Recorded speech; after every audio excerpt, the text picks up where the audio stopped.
Hello everyone, আসসালামু আলাইকুম। সবাই কেমন আছেন? আজকে আমি আবারও আসলাম আপনাদের মাঝে। যদিও আমি একটু অসুস্থ, জ্বর, আমার ছেলেরও জ্বর।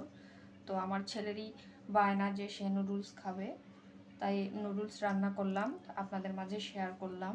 আমি এখানে ম্যাগি নুডলস রান্না করেছি, অনেক মজা করে। দেখেন কতটা সুন্দর হয়েছে। তো রেসিপিটি অনেক সহজ এবং ঝাল ঝালভাবে রান্না করেছি, জ্বর মুখে একটু ভালো লাগবে খেতে। তো রেসিপিটি দেখার আগে যারা আমার চ্যানেলটিকে এখনও সাবস্ক্রাইব বা ফলো দেননি, তারা অবশ্যই সাবস্ক্রাইব এবং ফলো দিবেন। তাহলে দেরি না করে চলুন দেখে নেই ফুল রেসিপি। মজাদার এই নুডলস বানানোর জন্য আমি চুলায় প্রথমে একটা প্যান বসিয়ে দিয়েছি। এখন আমি দিয়ে দিব 2 টেবিল চামচ পরিমাণ রান্নার রেগুলার তেল। তেলটা দিয়ে তেলটাকে আমি একটু গরম করে নেব। তেলটা গরম হয়ে গিয়েছে, আমি এখন 2টা ডিম দিয়ে দিব। ডিম 2টা আমি ভেজে নিব। ডিমের মধ্যে আমি এখন সামান্য পরিমাণ লবণ দিয়ে দিব। আমি ভালোভাবে ডিমটাকে ভেজে নিব, এভাবে ঝুরি ভাজা করে নিব। ডিমটাকে এইভাবে ছোট ছোট টুকরো করে কেটে নিব, নিয়ে আমি এইভাবে একটু ভেজে নিব। 1 থেকে 2 মিনিট আমি ডিমটা ভেজে নিব। এটা অলরেডি ভাজা হয়ে গিয়েছে, আমি এখন তুলে নিব। সবগুলো ডিম আমি তুলে নিব।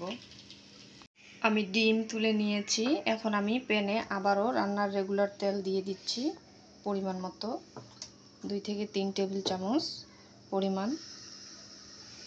এখন আমি দিয়ে দিব এর মধ্যে বরবটি। এখানে আমি হাফ কাপ পরিমাণ বরবটি নিয়েছি ছোট ছোট টুকরো করে। এখন আমি বরবটিগুলো একটু হালকা তেলে ভেজে নেব।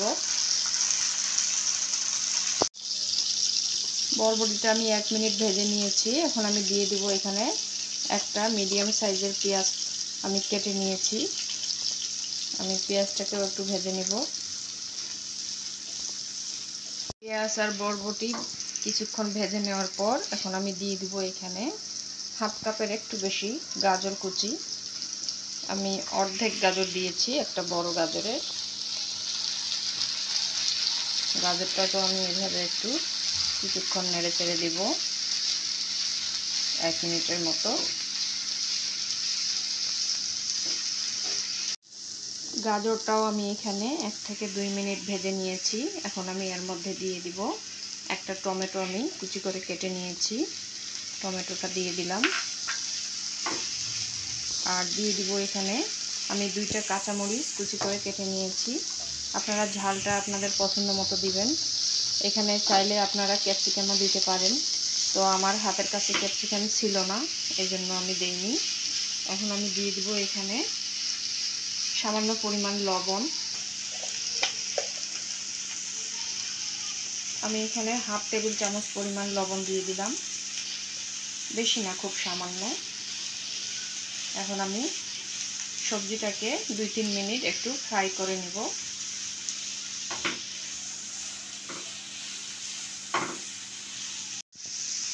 সবজিটাকে আমি 2-3 মিনিট ফ্রাই করে নিয়েছি। এখন আমি এর মধ্যে দিয়ে দিব আগে থেকে যে আমি ডিম ভেজে রেখেছিলাম, ঝুরি ভাজা করে রেখেছিলাম, সে ডিমটা আমি দিয়ে দিলাম। আর এখানে আমি দিয়ে দিব চিলি সস।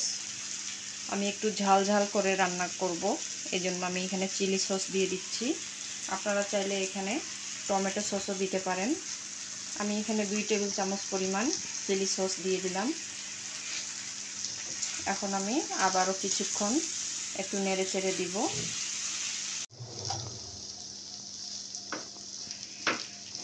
আমি সবগুলো উপকরণ কিছু টাইম একটু ফ্রাই করে নিয়েছি। এখন আমি এর মধ্যে দিয়ে দিব পরিমাণ মতো পানি। আমি এখানে পরিমাণ মতো পানি দিয়ে দিচ্ছি। আমি এখানে 3 কাপের মতো পানি দিয়ে দিলাম, যেহেতু আমি 3 প্যাকেট নুডলস রান্না করব। আমি 3 কাপ পানি দিয়ে দিলাম।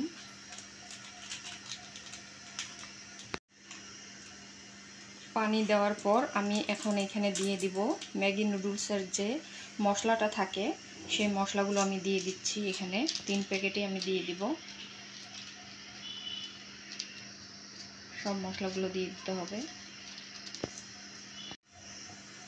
আমি মশলাগুলো দিয়ে দিয়েছি। এখন আমি ভালোভাবে নেড়েচেড়ে দিচ্ছি। পানিটা বলক আসার অপেক্ষায় আমি আছি। তো পানিটা যখন বলক আসবে তখন আমি নুডলসগুলো দিয়ে দিব। পানিটা অলরেডি বলক এসেছে। এখন আমি নুডলসগুলো দিয়ে দিব। এভাবে আমি ভেঙে দিব একটু।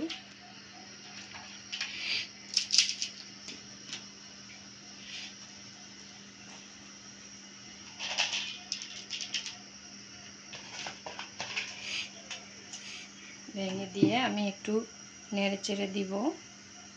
দিয়ে আমি কিছুক্ষণের জন্য ঢাকনা দিয়ে ঢেকে দিব। তো আমি ঢাকনা দিয়ে কিছুক্ষণের জন্য ঢেকে দিলাম নুডলসটা সিদ্ধ হওয়ার জন্য।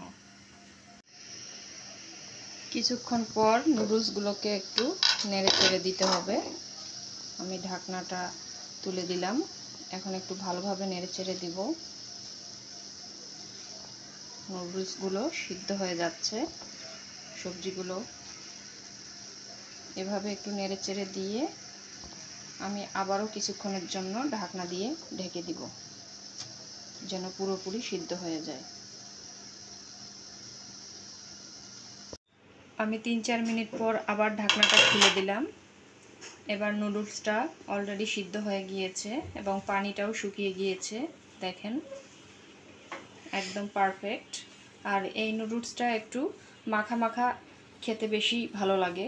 তো আমি এখন চুলা থেকে নামিয়ে নিব এবং আপনাদেরকে সার্ভ করে দেখাবো। আমি চুলা থেকে নামিয়ে নিয়ে এসেছি, এখন আপনাদেরকে সার্ভ করে দেখাচ্ছি। দেখেন কতটা সুন্দর হয়েছে নুডলস। এইভাবে একবার হলেও ট্রাই করবেন। ম্যাগি নুডলস আমরা তো বিভিন্নভাবে রান্না করি, তো আমার কাছে মনে হয় এটা একটা সহজ পদ্ধতি, সহজভাবে রান্না, এবং খুব তাড়াতাড়ি রান্নাটা হয়ে যায়। দেখেন, দেখতেও খুব সুন্দর লাগছে এবং নুডলসটা একদম ঝরঝরেও হয়েছে একদম, আবার একটু মাখা মাখাও, মানে সব কিছু একদম পারফেক্ট। তো রেসিপিটি যদি ভালো লেগে থাকে তাহলে অবশ্যই লাইক, কমেন্ট, শেয়ার এবং সাবস্ক্রাইব করতে ভুলবেন না। সবাই ভালো থাকবেন, সুস্থ থাকবেন। আমার এবং আমার ছেলের জন্য দোয়া করবেন। সবাইকে আসসালামু আলাইকুম।